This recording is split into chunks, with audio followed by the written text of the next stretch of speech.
Alors, là, je viens d'éteindre la télé. Il y avait la signature des accords de paix avec le Bahreïn et la République, comment ils s'appellent ça? Les Émirats Arabes Unis. Ouais. Ouais, il se passe des choses. Hein. Alors, c'était marrant parce qu'en même temps, il y avait des Azakot à Asdod et Ashkelon. Mhm. Et en même temps, ici, on est un petit peu. On ne sait pas trop où on va avec l'histoire du Corona. Et donc, c'était un peu surréaliste tout ça. C'était un peu surréaliste. Et bien justement, à ce propos, on va parler d'un sujet qui vous tient à cœur et qui est lié à l'actualité. C'est le problème des pieds de vache. Hein? C'est un problème qui nous concerne tous. Les pieds de vache. La question est de savoir est-ce que les pieds de vache sont cachers ou pas. On est bien d'accord que c'est un problème épineux et important. Important. Vous rencontrez un pied de vache dans la rue, vous ne savez pas si vous voulez le manger ou pas. Donc il y a toute une page de Gemara, et même plusieurs, qui sont consacrées aux pieds de vache. Et donc j'ai pensé que c'était l'occasion ou jamais, dans ces temps de confinement et d'accord de paix, tout ça, de parler des pieds de vache. Alors, le texte que nous allons étudier, qui est en face de vous, se trouve dans la Masechet Choulin, ce qui est un peu normal, puisque la Masechet Choulin, c'est la Masechet qui parle des problèmes de cacheroute. Et pour bien comprendre le texte qu'on va voir tout de suite, pour bien comprendre ce texte-là, il faut savoir qu'à l'époque, il y avait deux grands centres du judaïsme en Babylonie. Il y en avait un à Pumpedita et l'autre à Soura. Dans chaque grand centre, il y avait Serabanim, il y avait le Beddin, il y avait le Av Beddin, il y avait la Yeshiva, etc. Alors il se trouve que à l'époque en question, le maître des lieux, le Mara de Atra de Pumpedita, il s'appelait Rav Yehuda, un des très grands Amoraïm, et son collègue de Soura s'appelait Rav Chizda. Voilà, c'est ça qu'il faut savoir. Il faut savoir encore une autre chose, après on va rentrer dans le texte. Il faut savoir qu'à Soura, ils avaient décidé de ne pas manger de pieds de vache. À votre avis, pourquoi il y a un problème avec les pieds de vache? Ah oui, vous avez éteint les micros. Non, alors je vais vous dire pourquoi il y a un problème avec les pieds de vache. Les pieds de vache, comme vous pouvez l'imaginer, le problème, c'est que c'est de la viande, mais il y a du lait dedans. Donc, c'est un problème de Bassar Bechalam. Donc, la question donc, est légitime. Est-ce qu'on a le droit ou pas de manger les fameux pieds de vache? En hébreu, ça se dit atinim, atin. Je vous le dis, si un jour vous êtes en Israël pour placer ça dans la conversation, c'est important de savoir. Si on parle de pieds de vache tout d'un coup, sachez qu'on dit atin, ayin, tet, yud, nun, atinim, les pieds. Mais dans la Gemara, on appelle ça le kral. Alors, je crois que ça doit être l'araméen ou je ne sais pas de l'hébreu de l'époque. En tout cas, on appelle ça le kral. Donc, ce qu'il faut savoir, c'est que à Soura, on n'en mangeait pas du tout. C'était considéré comme Bassar Bechalam, on ne mangeait pas de kral. Et à Pumpedita, évidemment, on en mangeait. Évidemment, parce qu'évidemment, s'il y a deux grands centres de judaïsme de l'époque, c'est un peu normal qu'il y ait des machlokot, sinon à quoi ça sert qu'on ait deux grands centres? Donc, en général, il y a beaucoup de machlokot entre Soura et Pumpedita, et ça, c'est une des machlokot. Donc, à Pumpedita, on en mangeait du kral.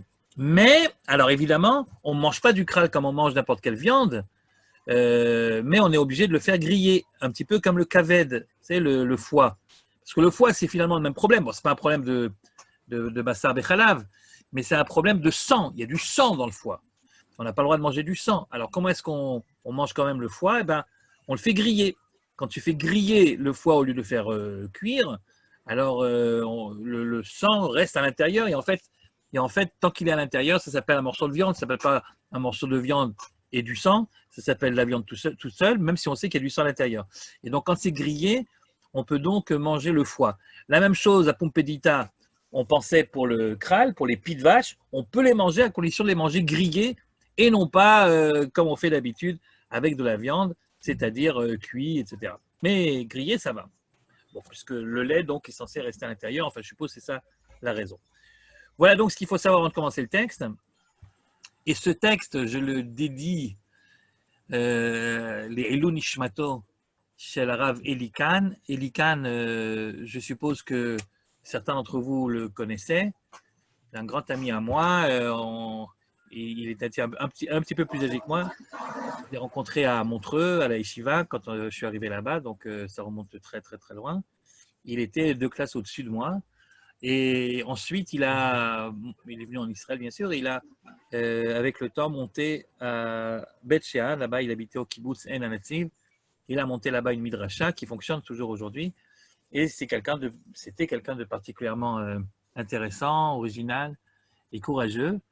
Et malheureusement, il est décédé quelque temps après l'étude qu'on a faite et le cours qu'il m'a donné concerne le cours dont on va parler maintenant, justement. Donc, ça tombe bien que ce soit Leilou Nishmato, d'autant plus que, si je ne me trompe pas, la période de son Yahrzeit, c'était plus ou moins cette période-là, mais je peux me tromper.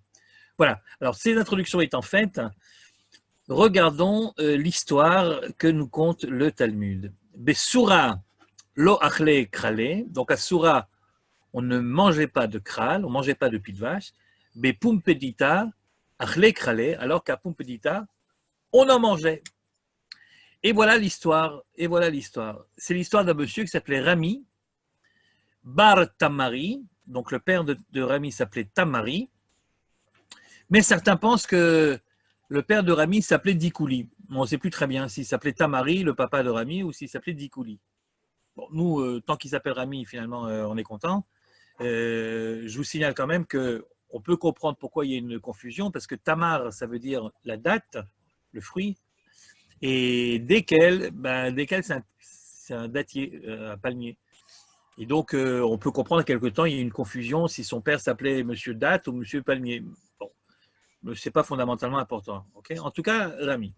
Donc, Rami, qui lui était un Pumpeditaï, figurez-vous, il habitait Pumpedita. Et puis un jour, Ikla les Sura, Bemale Yoma de Kippour. Et un jour, il fait le grand voyage. On ne sait pas trop pourquoi, ce n'est pas important, mais en fait, il fait le voyage depuis Pumpedita jusqu'à Sura. Vous savez, la Babylonie, donc l'Irak, c'est des grands territoires, c'est des grands ensembles. Et évidemment, c'est quelques jours de voyage, c'est pas évident. Et je ne sais pas s'il avait prévu ça, à mon avis, il n'avait pas trop prévu, mais enfin, il arrive à Soura et nous sommes, par hasard, la veille de Yom Kippour. Bema'ale Yoma de Kippour et la veille de Kippour. Bien. Alors, il arrive donc à Soura et là, il s'aperçoit que les gens avaient un minag à Soura, c'est qu'ils jetaient les morceaux pas cachers qu'ils avaient à la maison la veille de Kippour. C'est-à-dire, c'est une sorte de khumra, c'est-à-dire non seulement je ne mange pas de kral, par exemple, mais en plus, je ne veux pas qu'il y en ait à la maison à Kippour. Il n'y a pas de produits pas cachers, vous comprenez? Bon, il faut comprendre, à l'époque, mes beaux-parents me racontaient encore qu'en Algérie, le shochet, il venait dans la ville, il venait à une certaine date, et puis les gens avaient commandé le nombre de bêtes ou le nombre de kilos qu'ils avaient besoin. Ils venaient faire la shrita et ensuite on dépesait tout ça et on donnait les parties aux familles en question. Et donc c'est les familles qui faisaient toute la cachérisation qu'aujourd'hui plus personne ne sait comment on fait puisqu'on achète tout ça congelé au super. Mais à l'époque, donc, ils prenaient ça, donc la famille de Balouka, la famille de mon beau-père, et il avait une bonne partie, comme ils étaient assez nombreux, donc voilà, et puis ils se débrouillaient pour faire... et donc, évidemment, il y avait des parties de la bête qu'on n'a pas le droit de consommer et qui étaient à la maison, et d'autres parties qui étaient consommables et qu'on cachérisait. À l'époque, c'est la même chose. Donc, les gens de Soura, qui ne mangeaient pas de Hatini, ne mangeaient pas de Kral, ils en avaient quand même à la maison. Et donc, il fallait de temps en temps les jeter, et ils avaient le minag de les jeter la veille de Kippour. Alors, à l'époque, il n'y avait pas non plus le ramassage des ordures comme aujourd'hui, avec les camions et tout ça. Et donc, où est-ce qu'on jetait les déchets? On les jetait dans la décharge municipale, justement. Et la décharge, pour des raisons sanitaires qu'on peut comprendre, la décharge elle était toujours un petit peu à l'extérieur de la ville. Bon. Ce qui fait que monsieur Rami, qui se trouve la veille de Kippour, qui a donc besoin de manger parce que c'est bientôt le jeûne, donc il a besoin de manger, ce dame et tout ça, il est en train de se poser la question où est-ce qu'il va bien pouvoir trouver à manger. Et là, qu'est-ce qu'il voit? Qu'est-ce qu'il voit? En plein centre-ville, il voit les habitants de la Keilat Kodesh Soura avec des morceaux de kral, certains très frais, donc des pieds de vache, dans des brouettes, Et ils sont en train d'amener les brouettes à la décharge. Et il se dit dans sa petite tête, mais il se dit, mais c'est formidable, quelle aubaine. Quelle aubaine, je vais me faire un petit à la hèche, comme on dit chez nous. Je vais me faire un petit barbecue. Et donc, il suit les brouettes en question et il se prépare sa petite séouda tranquille de veille de Kippour avec du bon kral tout frais, tel qu'il en a l'habitude de manger. Et voilà. Et voilà. Donc, on reprend le texte. Iklaï les Soura Bema les Yoma de Kippouré. Donc, il arrive à Soura et nous sommes la veille de Kippour. Afkinu Kule Alma les Kralinhu. Et puis, il s'aperçoit que tous les gens ils jetaient leur kral donc, à la décharge. Azal Iou, il est parti lui aussi là-bas. Naktinu, il en a pris. Achlinu, il en a mangé. Il en a mangé, évidemment, il les a grillés, hein, comme on les mange d'habitude, à Pompédita. Alors, pour comprendre la suite, il faut savoir encore une petite chose, c'est que dans cette sainte communauté de Soura, il y avait ce qu'on appelle chez nous en Israël, dans certains quartiers, on appelle ça Mishmeret Hatzniut. Vous avez entendu parler de ça, Mishmeret Hatzniut? Mishmeret Hatzniut, c'est une sorte de patrouille de gens sympathiques qui vérifient que tout se passe suivant les normes. Alors, en général, on appelle ça Mishmeret Hatzniut parce que les normes les plus évidentes, celles qu'on voit tout de suite, c'est la manière avec laquelle tu es habillé, surtout si tu mets « et » « e » à la fin. Et donc, ils sont là très gentiment. Et puis, s'il y a des jeunes filles ou des jeunes femmes qui ne sont pas habillées suivant les normes de la halakha, eh bien, gentiment, ils disent, vous savez, mademoiselle, ça ne se fait pas de se balader comme ça chez nous. Voilà, un petit bout de tissu pour arranger les choses, etc. Oui, c'est comme ça que ça se passe. Ce n'est pas des gens... il y a toutes sortes de légendes, on raconte qu'ils sont un petit peu violents, qu'ils sont un petit peu agressifs. Pas du tout. Ça se fait avec beaucoup de bienveillance et c'est pour respecter donc le quartier, ce qui est normal. Parce que des fois, parce qu'il y a écrit en gros, bien sûr, il y a écrit en gros dans ce quartier, il faut venir habillé comme ci, habillé comme ça, mais tout le monde, si vous voulez, n'a pas prévu ça à l'avance, ils ne sont pas venus avec la garde-robe d'échange, vous voyez, donc voilà, donc ça peut arriver. Bien. Alors, à l'époque, à Soura, la Mishmeret en question, ce n'était pas seulement pour les problèmes de Tzniut, mais c'est en général, c'est Mishmeret, vous voyez, chaque fois qu'il y a quelque chose qui ne va pas, voilà ce qui va arriver à Rami. Donc, cette fameuse patrouille, elle voit Rami en train de manger du kral, c'est complètement interdit, à Soura. Et alors, ni une ni deux, on l'amène pour comparaître devant le Beddin, dont le responsable, c'est ni plus ni moins que le grand Rav Chizda. Donc, on reprend le texte. Aïtou et les kamé de Rav Chizda, ils l'ont donc amené devant Rav Chizda. Et là, l'interrogatoire commence. Première question. Amarlé, il lui a dit, Amaïta Abidachi, pourquoi tu as fait ça? Pourquoi tu as mangé du crâne? Qu'est-ce que tu as à dire pour ta défense? Bah, évidemment, qu'est-ce qu'il va dire pour sa défense? Le pauvre ami, il va dire, mais puis je comprends pas. C'est permis le crâne. Enfin, chez moi, en tout cas, c'est permis. Je sais que chez vous, c'est. Mais enfin, chez moi, on en mange tout le temps. Mon maître, Rav Yehuda lui-même en mange.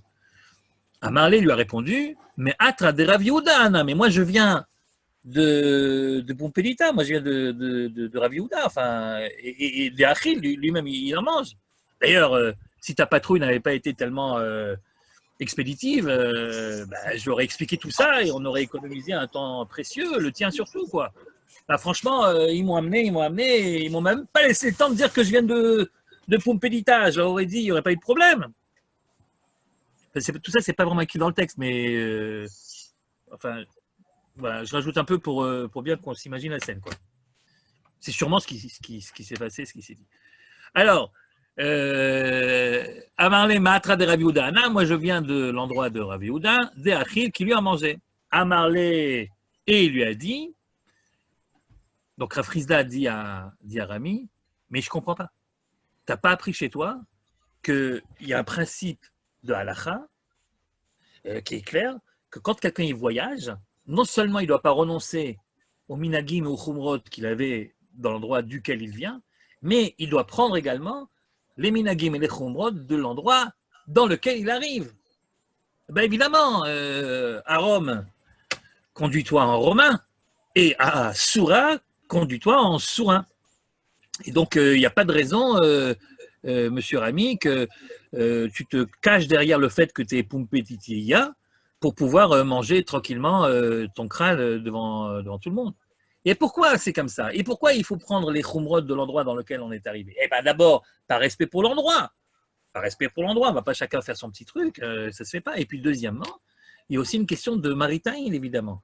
C'est-à-dire, vous comprenez, Rami, il avait évidemment une grande barbe, sans doute un grand chapeau aussi, je suppose. Donc, imaginez les gens de Soura, on voit ce type-là qui mange du crâne, ils ne font pas tout de suite le rapport, tout le monde n'est pas au courant qu'à Pompédita, on en mange. Ils risquent de croire que le crâne, les pieds de vache sont permis, shalom. Et donc, pour toutes ces raisons, il n'avait pas à manger du crâne, même s'il vient de Pompédita. C'est ce qu'essaie de lui expliquer gentiment Rafrizda. Donc, il lui dit Veletlach, à Marley, il lui dit Veletlach, est-ce que on t'a pas appris Notnim alav chumre hamakom sheyatsa misham ve chumre hamakom shalach lesham, que le bonhomme qui voyage, il doit prendre les chumrod de là où il vient et les chumrod de là où il arrive. À Marley, il lui a répondu oui, je connais bien sûr cette halakha, oui, absolument, mais j'étais en dehors de ta juridiction. Donc, je n'avais pas l'obligation de respecter les us et coutumes de Soura, puisque je n'étais plus à Soura, en fait. Parce que, comme dit tout à l'heure, les gens, quand ils jetaient leurs ordures, ils ne les jetaient pas en pleine ville, ils les jetaient à l'extérieur, dans la décharge qui se trouvait à l'extérieur de la ville. Donc, lui, le type, il a suivi les brouettes. Au bout d'un moment, il a vu, il y avait une grande pancarte, il y avait écrit Soura, barré. Il a compris qu'il sortait de la ville et la municipalité de Soura. Et il s'est fait son petit allège tranquillement, vous voyez. Alors, cette réponse donc de Rami n'a pas plu du tout à Rafrizda. Et là, on est, si vous voulez, au tournant de l'histoire. Là, il faut bien comprendre ce qui est en train de se passer là. Rafrizda n'a pas du tout apprécié la réponse de Rami. Pourquoi? Eh bien, tout simplement parce que Rami a prouvé en répondant ce qu'il a répondu que c'était quelqu'un qui respectait certainement les halachot à la lettre, mais il avait oublié ce que Montesquieu avait appelé l'esprit des lois. C'est Montesquieu, ouais, l'esprit des lois. Parce que finalement, Nachon, formellement, on ne peut rien te dire, tu étais en dehors de Soura officiellement, mais enfin réfléchis.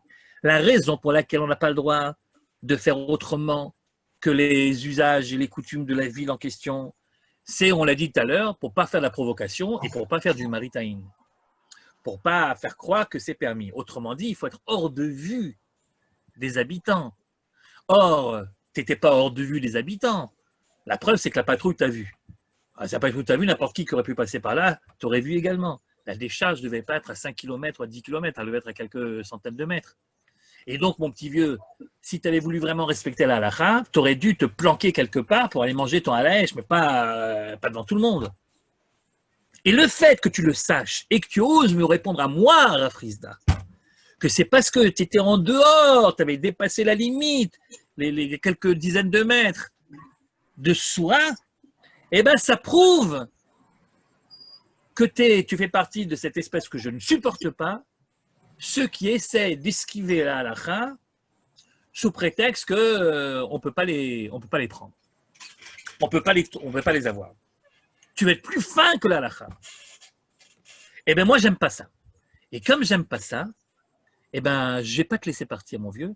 Et finalement, il y a suffisamment d'occasions pour essayer de te rattraper, même si a priori, tu étais en dehors des limites de Soura. Et donc, non seulement il ne termine pas l'interrogatoire, mais c'est comme s'il lui disait « Ah, tu veux jouer au malin? Ah, tu veux jouer au malin? On est deux. » Alors, regardez la suite. Amarle, Chutz litrum achaltinu, il lui a répondu « J'étais en dehors de la juridiction de Soura, excusez-moi. Excusez-moi, mon téléphone qui a sonné. Attendez voir. Gaël, je suis en Zoom, je suis désolé. J'en ai pour une petite heure là. C'est l'heure? À peu près, ouais. C'est l'heure? Désolé. Bon, C'est un nouveau téléphone, je ne sais même pas comment on l'éteint. Regarde. Ouais, à peu près. Bon. C'est ça. Alors, donc, excusez-moi. Donc, ce que je suis en train de dire, oui, donc il dit, oui, je l'ai mangé en dehors du trou. Et alors, évidemment, Rafriza qui lui dit, alors si c'est comme ça, tu t'en es pas encore sorti. Bame tvitinu. Avec quoi donc l'as-tu brûlé, l'as-tu grillé? Parce qu'évidemment, tout celui qui a fait une fois dans sa vie un barbecue, il sait très bien qu'à part la viande, tu as besoin également de produits inflammables où tu peux faire ton à la hache, quoi. Sinon, tu peux pas. Hein. Des braises, des trucs, enfin. Alors, il lui demande de quoi tu t'es servi pour faire ton barbecue. Et l'autre lui répond gentiment, il dit, écoute, c'était pas compliqué, hein, à la décharge, il y avait plein de trucs. Et là, j'ai trouvé notamment portsene. Ensuite, il lui dit à Marlène, j'ai trouvé des portsene. C'est quoi les portsene? Les portsene d'Irachi, c'est les résidus, les déchets des raisins. Alors, on ne sait pas très bien si c'est les petits pépins qu'il y a dans le raisin ou bien si c'est carrément la branche, vous savez, sur laquelle la grappe est accrochée. En tout cas, c'est du bois, et du bois, évidemment, qui a dû sécher, donc évidemment très, très propice, très propre à pouvoir allumer un feu. Et donc, je me suis servi de ça, dit Rami. Et là, j'imagine que Rafriza a dû faire un grand sourire jusqu'aux oreilles et il lui a dit des raisins. Mais les raisins, on ne peut pas. Et on ne peut pas. On est dans une ville de Ovdei Avodazara, d'idolâtres. Bon, c'est vrai qu'il y a une grande communauté juive, d'accord, mais c'est quand même minoritaire. Et donc, les raisins, ça fait partie des interdits du Nesser. Alors, on connaît les interdits du Nesser. Aujourd'hui, il ne reste plus grand-chose de ça, mais enfin, à l'époque, c'était beaucoup plus important qu'aujourd'hui. Aujourd'hui, c'est moins important parce qu'il n'y a plus d'Avodazara. Okay, mais enfin, à l'époque, vous savez que les idolâtres avaient l'habitude, chaque fois qu'ils faisaient un rituel, un rite, de verser du vin sur l'autel. Et donc, le vin servait au culte. Et donc, on avait décidé que le vin des non-juifs était interdit, mais pas seulement le vin, les dérivés du vin également, et pas seulement de manger, mais également de s'en servir et d'en profiter. Donc, même les déchets de raisin, tant qu'il y avait une chance que ça vient de la Vodazara, on n'avait pas le droit de s'en servir. Et donc, évidemment, il lui demande, bon, de nos jours, vous savez, de nos jours, il reste quelque chose, un petit résidu, c'est à le dire, de cette halakha, puisque même si le vin, il est cachère, c'est du jus de raisin, malgré tout, si ça vient des goyim, on ne peut pas le prendre, parce que, voilà, on veut quand même éviter, bon, il n'y a plus d'Avodazara vraiment, apparemment, mais on veut éviter les trop grands rapprochements entre juifs et non-juifs. Il y a toujours le problème de l'assimilation qui a toujours été en exil un énorme problème pour nos sages. Et donc, même si on a le droit de faire des affaires avec les non-juifs, même si on a le droit d'avoir des relations de travail et de commerce, etc., mais il ne faut pas trop se rapprocher parce qu'allez savoir comment ça va se terminer. On commence à prendre du vin et puis après, bon. Surtout que on trinquait en fait, chaque fois qu'une affaire était réussie, d'un côté comme de l'autre, on avait l'habitude d'aller manger quelque chose et de trinquer. Et bien justement, c'est là qu'on passe du domaine professionnel au domaine un petit peu trop familial et social, etc. Et donc, les rabbins, jusqu'à aujourd'hui, interdisent, comme vous le savez, de prendre du yaïn nesser. Mais à l'époque, c'était beaucoup plus grave que ça. Et donc, Rafriza lui dit, mais dis donc, Vedilma, et peut-être, mais yaïn nesser avait, peut-être que c'est du yaïn nesser. Peut-être que c'est du yaïn nesser. Alors, il lui répond, il lui dit, ah non. Rafriza, avec tout le respect, alors yaïn nesser, ça ne peut pas être. Non, yaïn nesser, j'ai une bonne réponse. Qu'est-ce que la réponse? Il dit, la charge n'amestrait chodesh à vous. Ça fait au moins 12 mois, à coup sûr, que ces raisins n'étaient pas en propriété des non-juifs.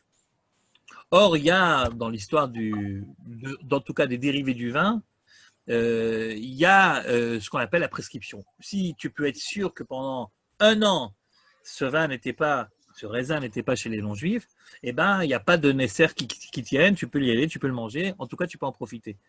Et donc, il lui dit, ça fait 12 mois. Ça fait 12 mois que ce raisin traîne ici. Comment je le sais? Regarde la tête du raisin. La tête du raisin, tu vois bien que c'est pas du raisin frais, tout ça. C'est du bois séché, donc ça fait très longtemps. Et donc, il n'y a pas de nécessaire. Je ne sais pas de m'avoir avec le nécessaire, il n'y a pas de nécessaire. Alors là, j'imagine qu'on va friser un petit peu embêté, parce que parce qu'il pensait avoir une bonne piste, là, vous voyez, pour le coincer. Alors il dit, bon, ok, alors Nesser c'est pas, mais Dilma Gezel have. Mais peut-être c'est du vol. Bon, là, on sent bien que Rafrizda, finalement, il n'a plus grand-chose à se raccrocher, vous voyez, parce que l'accuser de vol, parce qu'il a pris des bois séchés de déchets de raisin, enfin, bon, évidemment qu'il va répondre, c'était couru d'avance, et il le sait bien, Rami, il a étudié quelque chose. Alors il va lui répondre, mais écoute, mon vieux, c'est pas du vol, hein. Un type qui voudrait récupérer ses raisins, il ne le jetterait pas dans la décharge municipale, puis il ne laisserait pas le truc pourrir à ce point-là. Non, non, regarde le raisin, d'ailleurs, j'en ai apporté un petit peu, tiens, t'as qu'à regarder, tu vois, c'est tout pourri déjà, c'est tout pourri, il lui dit c'est tout pourri, regardez le texte. Il dit, mais Gezel, comment ça Gezel? Amarlé, certainement pas. Il dit, Ouch Be'alim avait, les propriétaires supposés de ces raisins, ils en ont fait Ouch, c'est-à-dire ça fait longtemps qu'ils ont désespéré de le récupérer, et comme vous le savez, la loi juive est la suivante, si quelqu'un a perdu un objet, eh bien, tant que tu peux imaginer qu'il y a encore une chance, une raison qui lui ferait espérer de le récupérer, tu n'as pas le droit de le toucher, tu n'as pas le droit de le prendre pour toi. Mais si c'est évident que le jour où il s'en apercevra, ben, il renoncera à la possibilité de le récupérer, ben, tu peux le prendre, hein, et il n'est plus propriétaire. C'est pour ça que tu trouves un billet de 50 € par terre, tu peux y aller carrément, tu peux le prendre pour toi. Les types savent très bien que personne va lui ramener, surtout dans certains quartiers. Okay, donc, à Marley, il lui a dit, Yehush Baalim Havou, certainement que les propriétaires en ont fait leur deuil, des 4 ou Béou Khilfé, et puis d'ailleurs, comme tu vois, ils sont pleins de mauvaises herbes déjà, tu vois, ils sont tout pourris, tu vois, ils sont tout pourris. Bon. Alors, Afrizda, il est en train de réfléchir 2 minutes, il se dit, finalement, cette affaire de Kral, c'est pas bon là pour nous, c'est pas bon, c'est pas bon. Alors il le regarde, et puis il lui dit à Marley, il lui dit Chazier de la Have Manat Filin. Il a vu que le bonhomme, il n'avait pas les tefilines, dis donc. Il a vu que le type, il n'avait pas les tefilines. À Marley lui a dit Maïta malo manat tefilin. Et on peut savoir pourquoi tu n'as pas mis les tefilines. Vous allez me dire, ça n'a rien à voir. Oui, mais on s'en fout, ça n'a rien à voir. Puisque je vous rappelle que le problème, c'est que Rafrizda avait bien compris que Rami voulait jouer au plus fin. J'étais pas à Soura, j'étais en dehors de Soura alors qu'il était à quelques mètres. Alors, c'est plus une question maintenant de Kral ou pas Kral, hein, c'est plus une question de pied de vache, c'est une question de est-ce qu'on va laisser faire un bonhomme qui, selon toute évidence, se moque de la loi pour essayer de s'en sortir. Et donc, c'est légitime, dit Rafrizda, on va l'attaquer sur un autre problème. Comment ça se fait que tu n'as pas les filines? Bon, vous allez me dire, mais comment il sait qu'il n'a pas mis les filines? Comment il sait qu'il n'a pas mis les filines? Ne me dites pas, c'est parce qu'il n'y a pas de marque, hein, tout celui qui met les filines, il sait bien qu'au bout de 10 minutes, un quart d'heure, il n'y a plus de marque. Hein, pas... Alors, d'où il sait qu'il n'a pas de filines? Ben, sans doute parce que c'était encore l'époque où on mettait les filines tous les jours. Toute la journée, je veux dire. Parce que vous savez que les filines, ce n'est pas écrit dans le texte, mets les filines au moment où tu fais shacharit le matin. C'est écrit mets les filines. Et donc, on met les filines toute la journée, normalement. Sauf qu'au bout d'un certain temps, la loi a changé. Pourquoi? Parce que mettre les filines toute la journée, ça demande une grande responsabilité, notamment intellectuelle. C'est-à-dire, tu ne peux pas penser à n'importe quoi, tu ne peux pas dire n'importe quoi, faire n'importe quoi avec des filines sur la tête. Et donc, on a peur de manquer de respect aux filines. Et donc, on a décidé, bon, tu sais quoi, les filines, tu vas les mettre, mais uniquement pendant la période de la prière du matin, en espérant que pendant cette demi-heure-là, ou ces 3 quarts d'heure-là, ben, tu auras les pensées qu'il faut avec les filines sur la tête. Et donc, voilà, c'est comme ça. Et donc, c'est seulement récemment, enfin récemment, quand je dis récemment, c'est quand même à peu près 1900 ans, quoi, qu'on met les filines qu'à Shacharit. Mais je suppose qu'à l'époque, il y avait encore des gens qui se baladaient avec les filines tous les jours, toute la journée. Et donc, c'était le cas, et c'est la raison pour laquelle il lui dit, mais comment ça se fait qu'un homme comme toi n'a pas les filines? Ça me rappelle que quand je suis arrivé en Israël, il y a longtemps, donc quand j'étais jeune et beau, j'étais à la yeshiva de Gush Etzion, yeshiva d'Alanshut, et j'arrive là-bas, et dans le grand Beth Midrash de cette yeshiva très très jolie, il y avait tout d'un coup, on a vu là-bas un bonhomme, Avram il s'appelait, il avait les tefilines, mais toute la journée. La vérité, il y en a d'autres également qui le font. Il y en a d'autres qui le font également. Moi, c'est la première fois que je voyais ça. Un type qui mettait des films toute la journée. Et alors, comme j'avais appris un petit peu quelque chose avant et que je voulais frimer, alors je suis allé voir les copains et pour leur montrer que je savais quelque chose, je leur ai dit dites donc, mais c'est pas normal hein, qu'il ait le film toute la journée. Ah oui, parce que dans le Shulchan Aruch, il y a écrit que depuis qu'on a décidé que les films c'est que le matin à Shachari, eh ben, on ne peut plus les mettre toute la journée. Non, parce que Mishum Yohara, parce que c'est une sorte d'orgueil. Parce que si tu mets les films toute la journée, c'est comme tu disais, oui, moi, alors je peux mettre les films et j'aurai des pensées pures, etc. Pas comme tous ces rabbins là qui ont des grandes barbes, mais qui ne peuvent pas mettre les films toute la journée, eux. Parce qu'eux, ils n'ont pas des pensées aussi pures que les miennes. Et ça, c'est vraiment de l'orgueil. Et donc, c'est la raison pour laquelle on ne met pas les films toute la journée. Alors, j'ai dit aux copains, j'ai dit, mais comment est-ce que ça se fait que Avram, lui, il les a? Et on m'a répondu, oui, mais Avram, il a reçu une autorisation spéciale du Rosh Yeshiva, le Rav Amital. Je dis, ah bon? Et pourquoi? Il dit, parce que il est posé la question, il a dit au Rav Amital, écoute, j'ai besoin de ça, je pense que ça serait bien pour moi, etc. Et comme Avram, m'ont-ils raconté, c'est le Ilouï de la Yeshiva. Le Ilouï de la Yeshiva, c'est le Ilouï de la Yeshiva, c'est celui qui il arrive au Beth Midrash le premier le matin, vers 5 heures du matin, comme ça, il part le dernier, aux petites heures de la nuit, comme ça, et celui qui éteint la lumière, vous voyez. Et donc, c'est le Ilouï. Et donc, le Rav Amital lui a dit, écoute, toi, tout le monde te connaît ici, ok? Donc, on sait très bien que c'est pas par orgueil, mais que c'est vraiment vrai, tu vois. Donc, tu peux aller te filmer toute la journée. Mais attention, quand tu retournes chez toi pendant les Shabbatot, etc., dans ta Kihila, là-bas, alors là, tu les enlèves, tu fais comme tout le monde. Mais ici, tu peux y aller. Et donc, Avram, il avait les films toute la journée à cause de ça. J'ai jamais vérifié si vraiment c'était le premier qui rentre au Beth Midrash ou le dernier qui sort, parce que c'était pas vraiment mes horaires à moi, mais c'était le Ilouï de la Yeshiva. Bien. Un jour, on revient d'un Shabbat libre, et qu'est-ce que je vois? Un grand attroupement, avec Avram au milieu, et plein de gens autour. Je dis, qu'est-ce qui se passe? Il dit, quoi, t'es pas au courant? Mais non, approche-toi. Donc je m'approche. Qu'est-ce que je vois? Qu'Avram, non seulement ce jour-là, il n'avait plus de tefilin, il n'avait plus de kippa non plus, dis donc. Il n'y avait plus rien. Je dis, mais qu'est-ce qui se passe, Avram? Qu'est-ce qui se passe? Alors on m'a dit, mais oui, mais il s'est passé quelque chose de très grave. Ce Shabbat, il est rentré à la maison, et ses parents lui ont annoncé la vérité, le grand secret familial. Il n'est pas juif. Quoi? Il n'est pas juif, Abraham? Il n'est pas juif. Il vient de l'apprendre. Et alors, il a eu cette réaction incroyable et on était tous très choqués. Il a enlevé la kippa, il a pris ses affaires, il a quitté la yeshiva. Il est en train d'expliquer à tout le monde que, voilà, bah, il n'y a pas de raison. Alors, on lui a dit, mais enfin, un type comme toi, convertis-toi, quoi. T'en sais plus que les Dayanim, tu peux le convertir, il n'y a pas de problème. Il a eu cette réponse extraordinaire. Il a dit, mais pourquoi? Mais non. Moi, je pensais que Dieu m'avait fait juif, et donc je voulais être le meilleur juif possible. Mais maintenant que je m'aperçois que Dieu il m'a fait goy, eh ben, je vais être le meilleur goy possible. Et donc, il n'y a pas de raison que je mette une kippa ou que je prenne une filine. Non, mais non.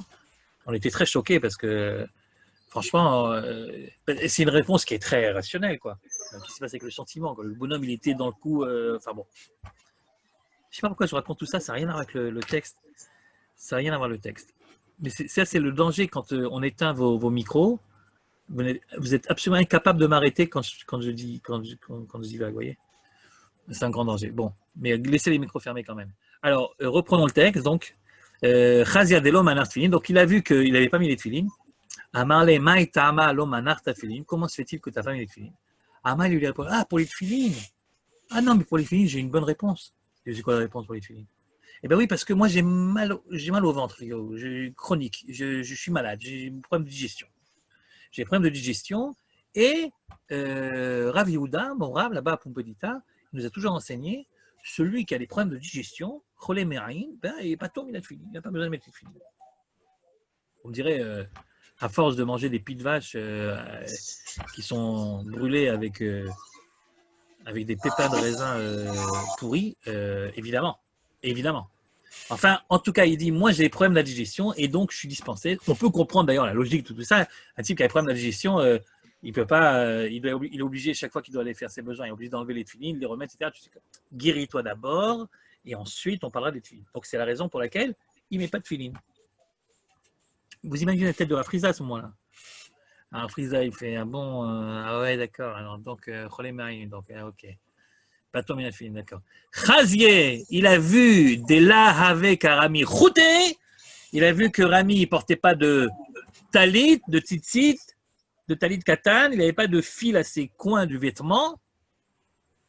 Amarlé lui a dit ah, maïtama, l'éclat Routé. Et pourquoi tu n'as pas de tzitzit? Hein? C'est aussi en rapport avec ton indigestion, ça?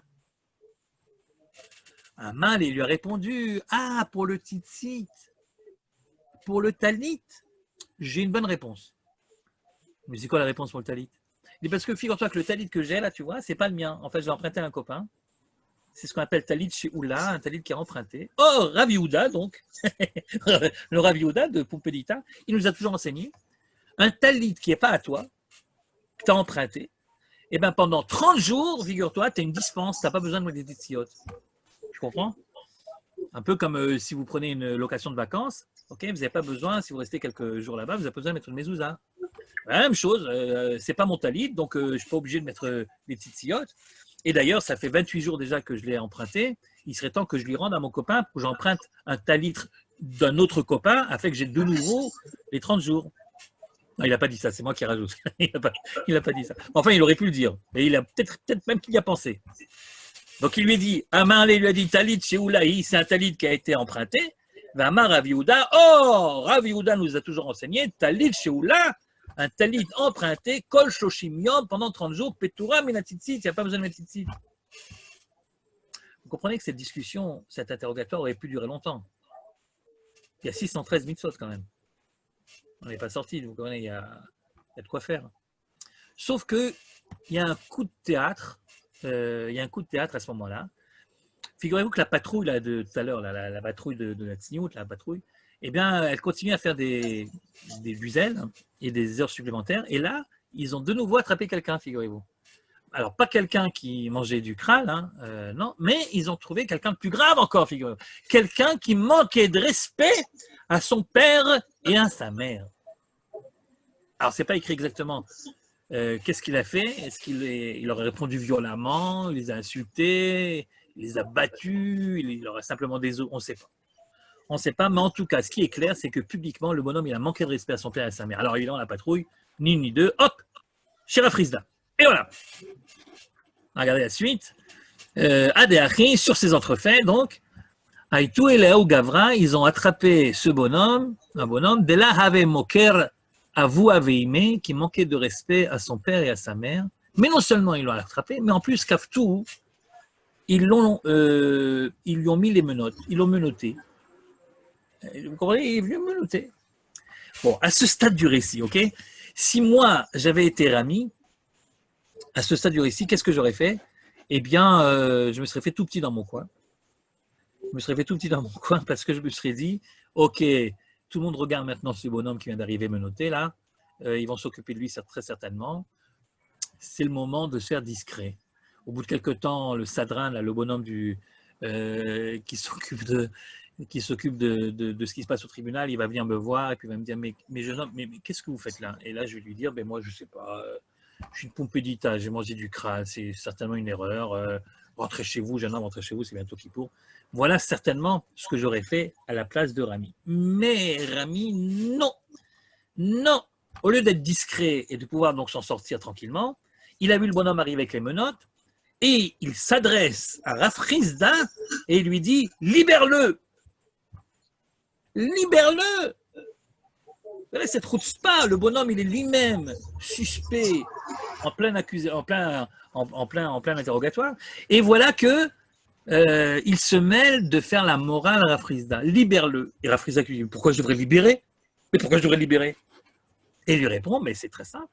Amar Léo, il lui a dit, Shavkou, libère-le. Des Tania, puisqu'il y a une braïta, vous vous rendez compte, la chutzpah, le petit Rami qui enseigne à Rav Frisda une braïta. Une braïta, c'est un enseignement de l'époque de la Mishnah. Vous comprenez?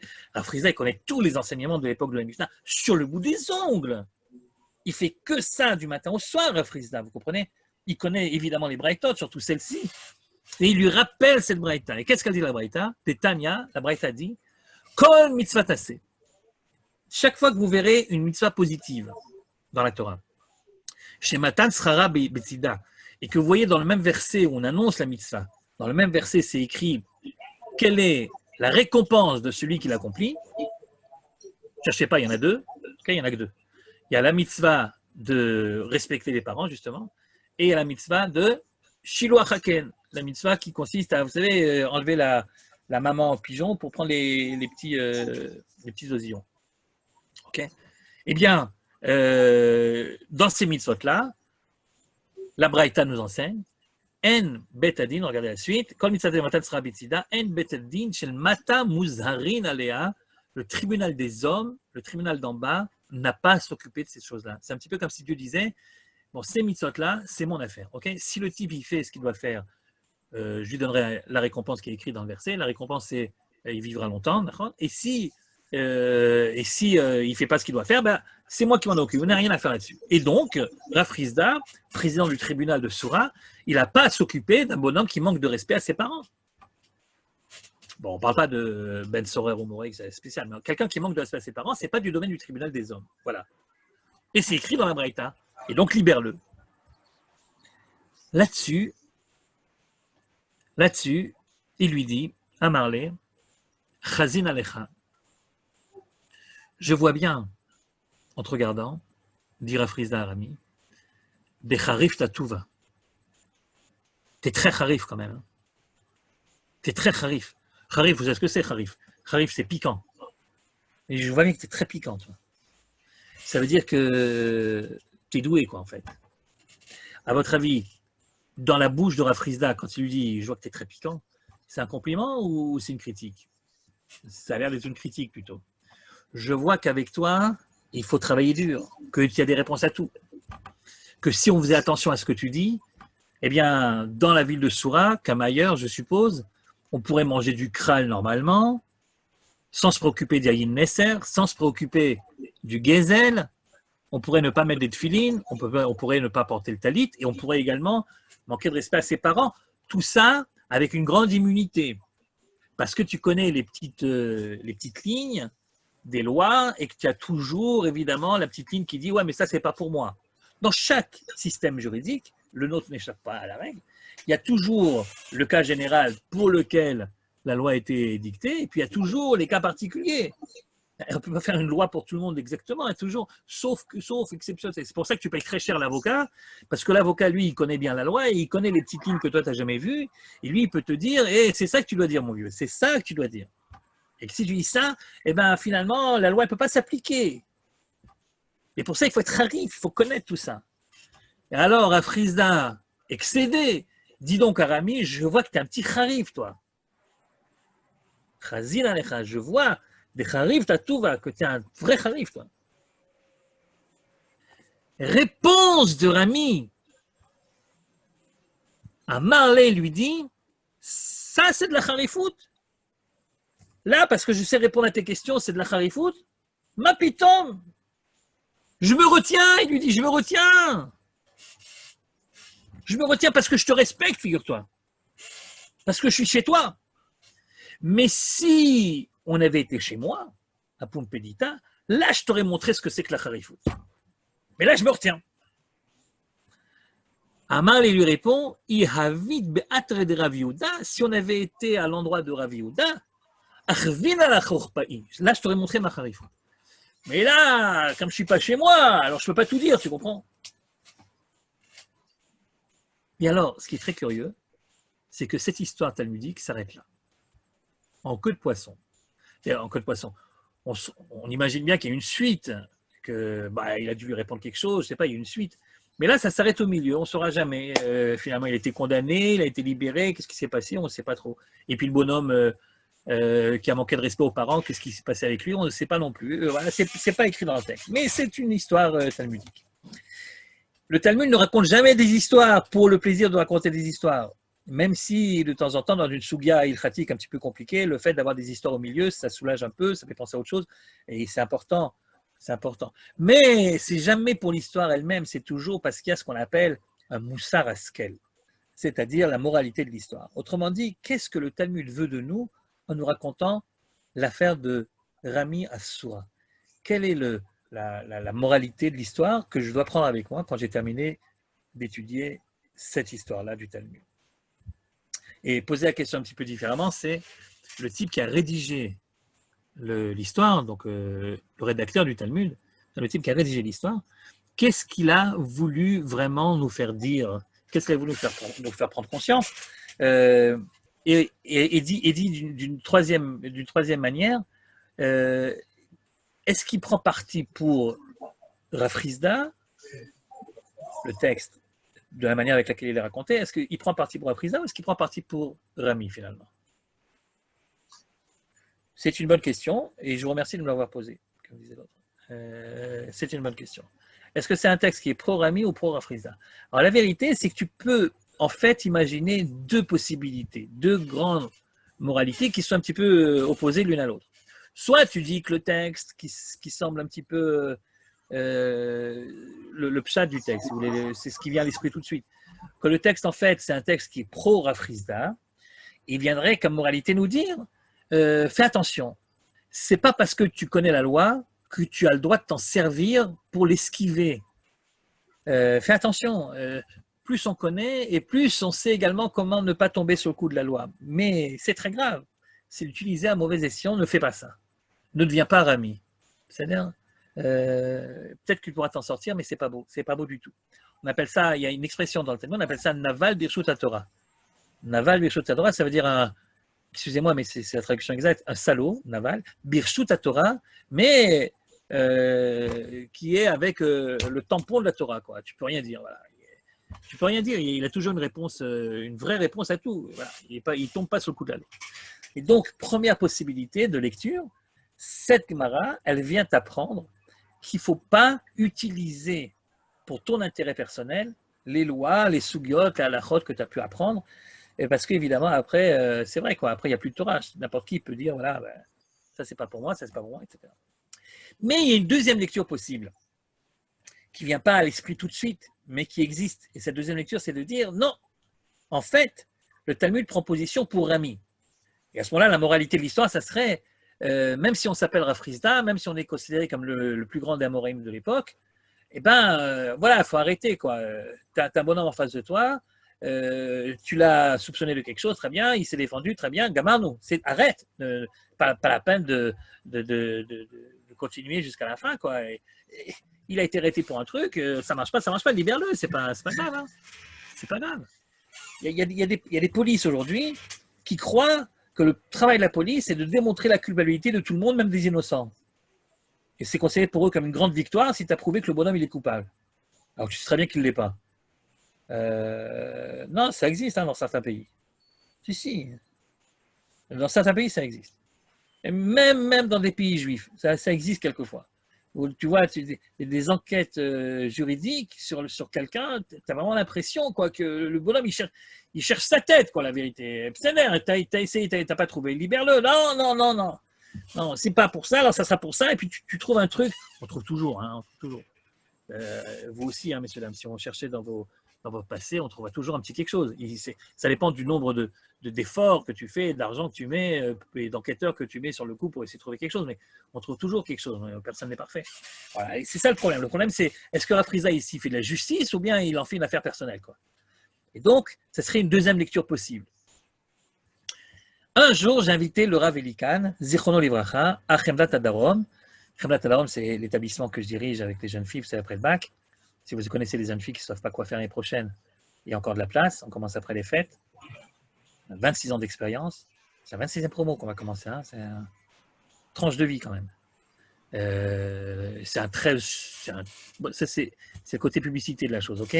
C'est un programme très sympathique. On apprend l'hébreu et on apprend du Kodesh, mais c'est dans une ambiance particulière. Et puis on se balade beaucoup et on comprend. On fait des découvertes, on voyage. Enfin, voilà. Bon. Je ferme la parenthèse.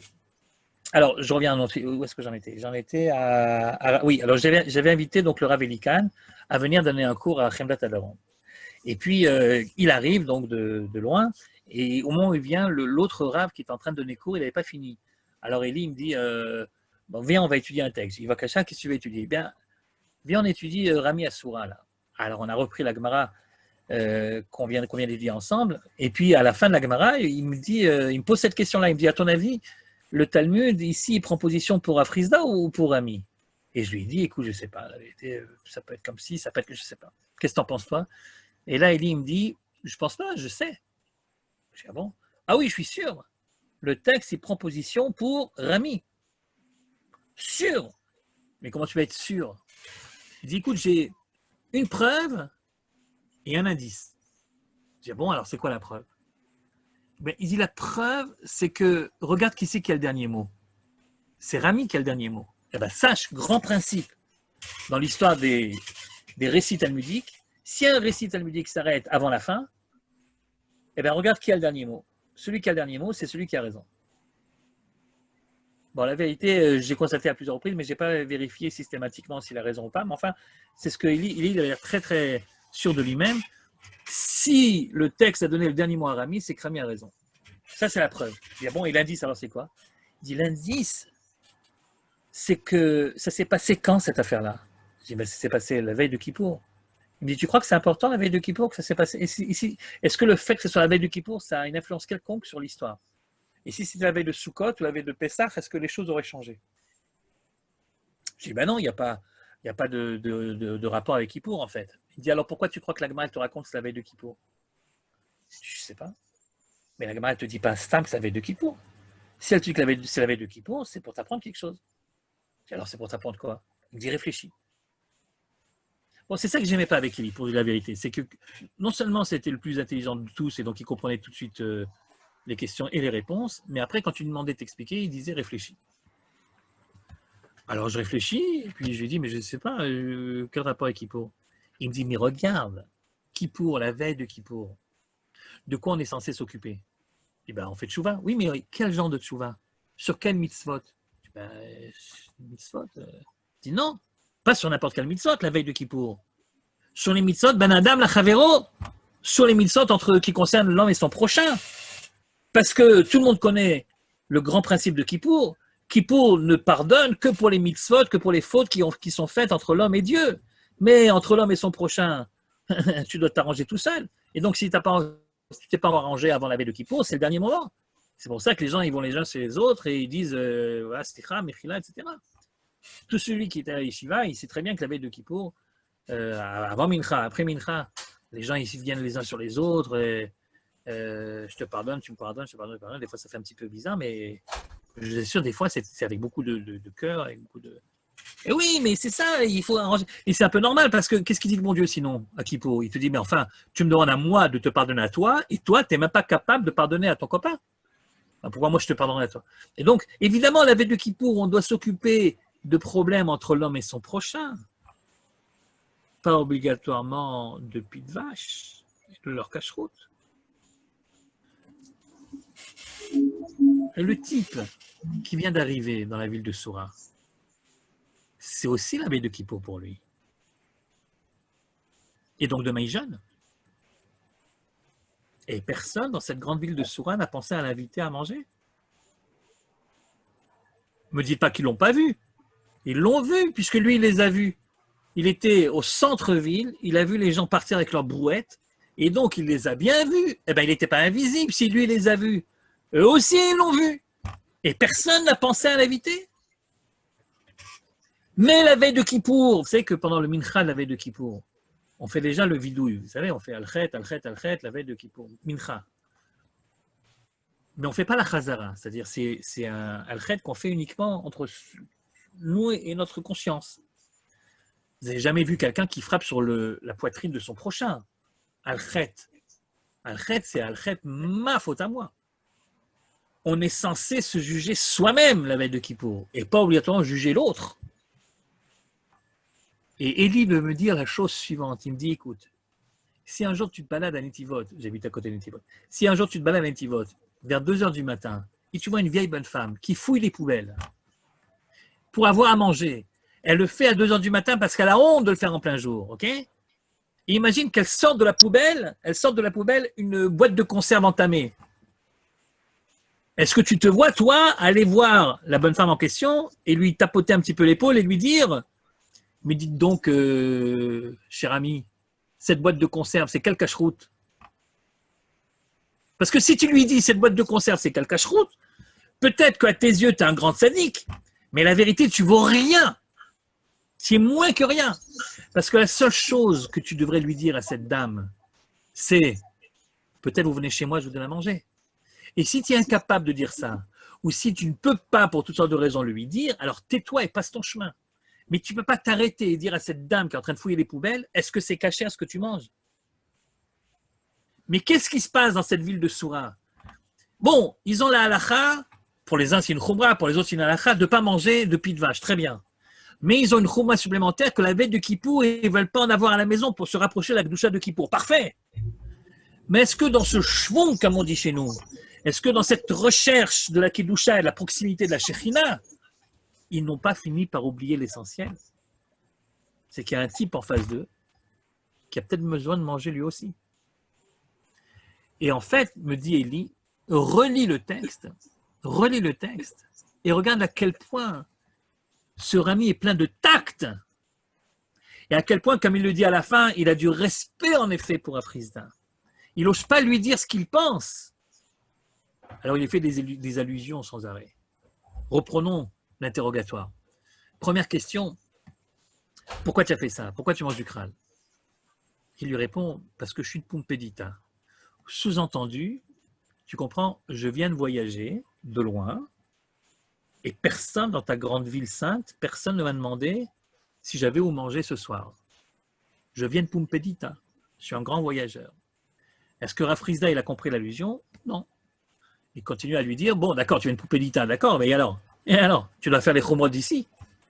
Dire, oui, mais comment te dire, je l'ai mangé à la décharge municipale qui se trouve à l'extérieur de la ville, tu comprends? Sous-entendu, tu laisses des gens qui viennent de loin manger dans ta décharge municipale.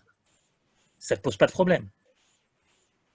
Est-ce que Rafrizda, il a compris l'allusion? Non. Puisqu'il continue à lui dire, et peut-être c'est du Yahin Nesser, peut-être c'est du Gezel.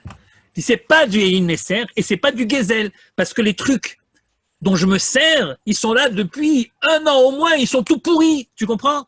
Je viens de loin, je mange dans ta décharge municipale et je me sers de trucs pourris. Et ça ne te dérange toujours pas. Et tu ne comprends pas que tu devrais m'inviter? Est-ce que Rafrizda, il comprend? Toujours pas. Rafrizda lui dit, oui, mais pourquoi tu n'as pas mis les tefilines? Parce que je suis malade. Tu comprends? Je suis malade. Je suis un homme malade. Donc tout à l'heure, on a un petit peu rigolé en disant, bah oui, évidemment, à force de manger des cochonneries, il est malade, mais il est malade, il a des problèmes, ce bonhomme. Donc je viens de loin, je suis un étranger, c'est-à-dire, je mange comme je peux ce que je peux, et en plus, j'ai des problèmes, je devrais manger des choses saines, mais voilà, tu as compris, toujours pas compris? Ben non, toujours pas compris. Pourquoi tu n'as pas de tzitzit?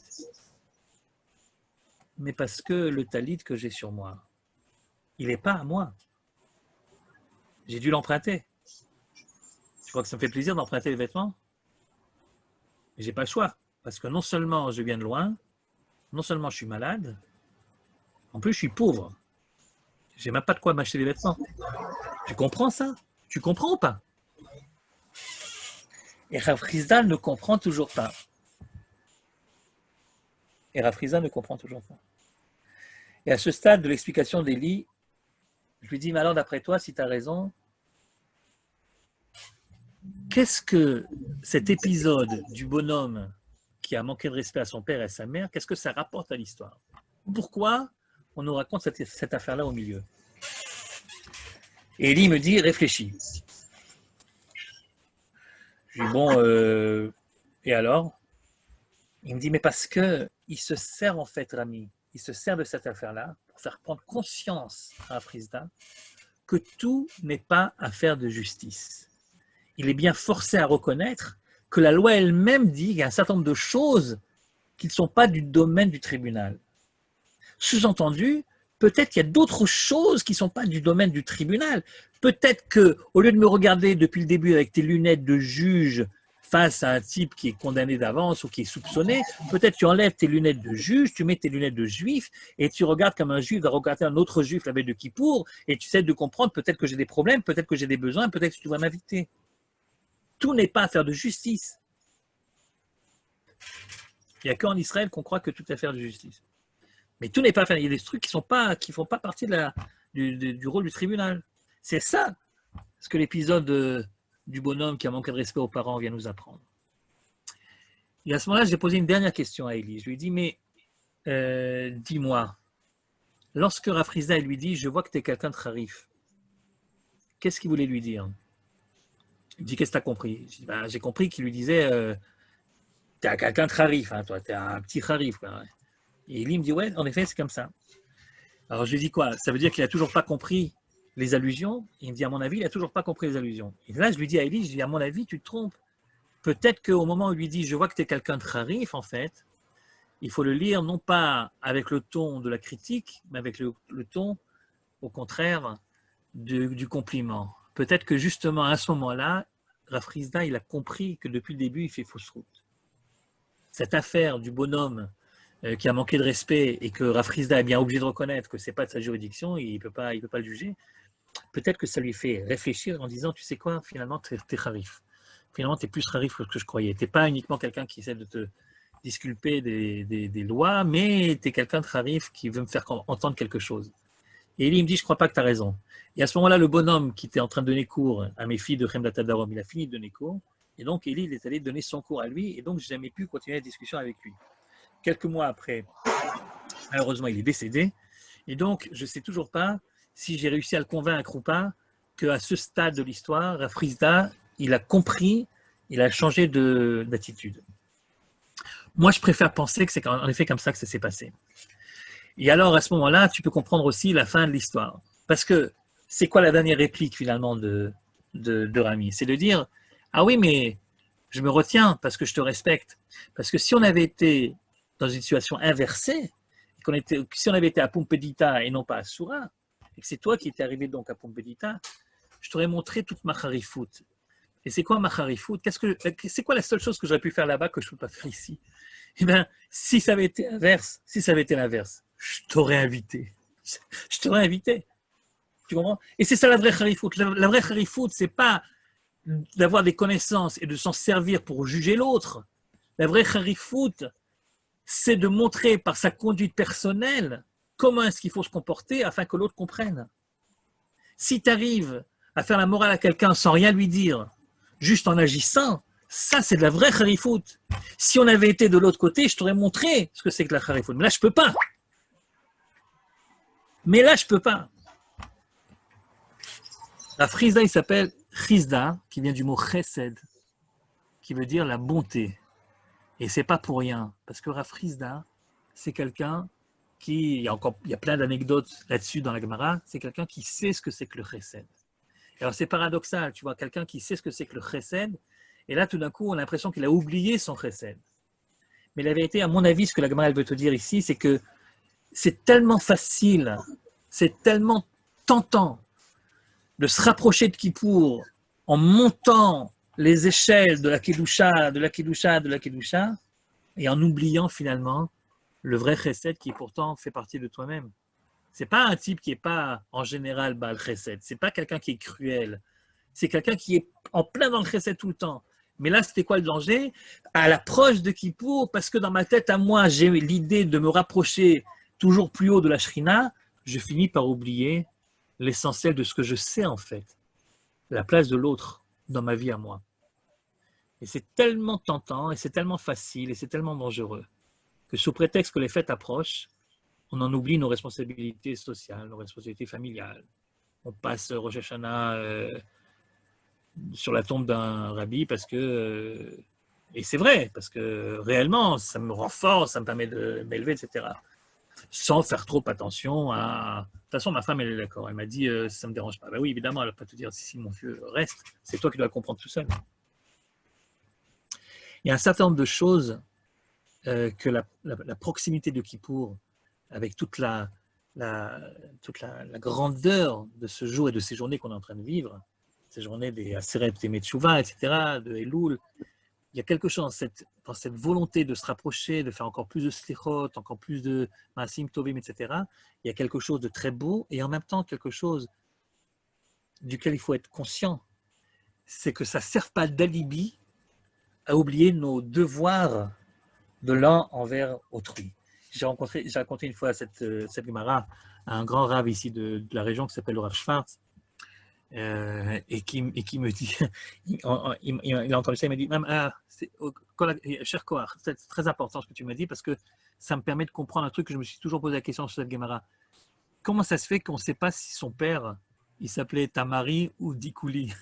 Vous vous rappelez qu'au début, on s'est dit qu'on ne savait pas trop si c'est le fils de la date ou le fils du palmier. Je lui dis, mais quel rapport? Et alors, qu'est-ce qu'il y a? Il dit, non, mais non, j'ai compris là maintenant.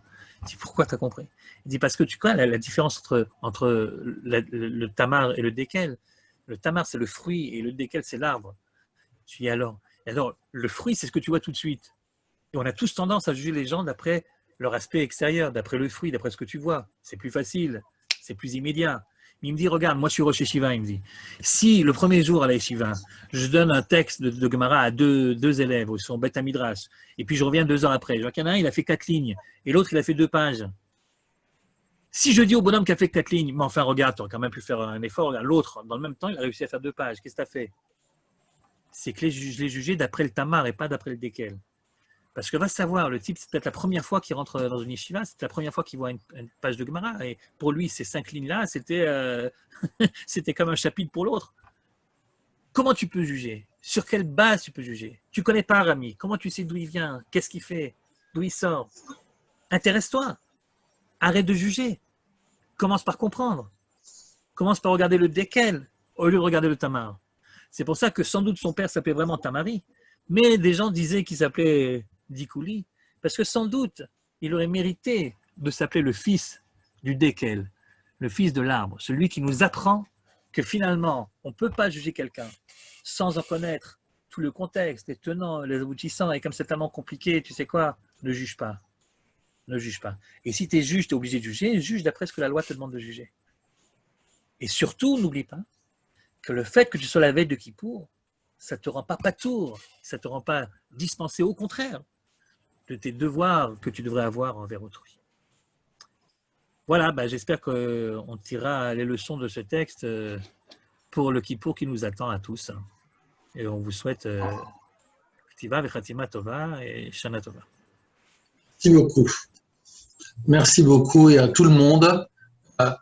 Demain, il y aura le shiur du rabbin Rédigo. Merci beaucoup, Elie. De rien, de rien. Et si, de beaucoup.